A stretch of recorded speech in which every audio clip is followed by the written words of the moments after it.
नमस्कार दर्शक बंधु मोहन माझी बड़ घोषणा बढ़िला श्रमिकों दैनिक मजूरी।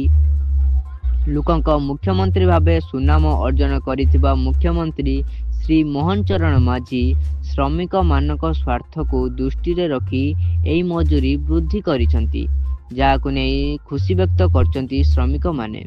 श्रमिक मानक पई बड़ घोषणा करचंती मुख्यमंत्री मोहन चरण माझी।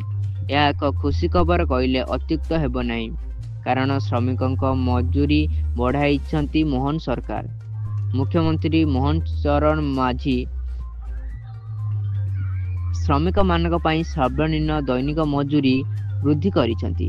आसंतु ए विषय जानिया पूर्व सर्वप्रथम आम चैनल को विजिट करथिले आम चैनल को सब्सक्राइब कर देबे एवं वीडियो गोटे लाइक कर दियंतु, जहाँ फल आम अपलोड करथिया वीडियो आपण सर्वप्रथम देखि पारिबे।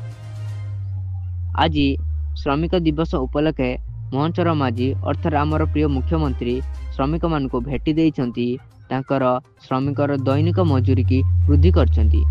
आसंतु केते कोन अछि दैनिक मजूरी एवं तार वर्तमान केते पाहुचंती से विषय आपमे जानिबा। मोहन चरण माझी श्रमिक मानक पई सर्वनिम्न दैनिक मजूरी 10 टंका वृद्धि घोषणा करिसंती। एही निष्पत्ति अनुଯାयी अणकुशली श्रमिक मानकर सर्वनिम्न दैनिक मजूरी 452 टंकारु 462 टंका वृद्धि पाइछि। सेहीपरि अर्धकुशली श्रमिक मानक मजूरी 502 टंकारु 512 टंका को वृद्धि पाइछि।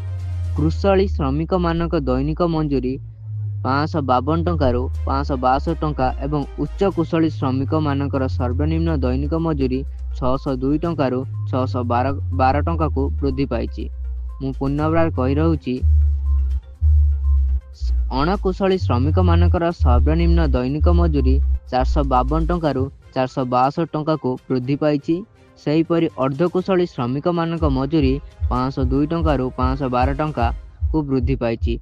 कुशली श्रमिक मानक दैनिक मजूरी 552 टंकारु 562 टंका को वृद्धि पाइछि एवं उच्च कुशली श्रमिक मानकर सर्वनिम्न दैनिक मजूरी 602 टंकारु 612 टंका को वृद्धि पाइछि। यह हेउछि श्रीयुक्त मोहन चरण माझींगर सबुठारु बड़ भेटी। श्रमिक मानक पई श्रमिक दिवस रे यह हेउछि एक बड़ भेटी।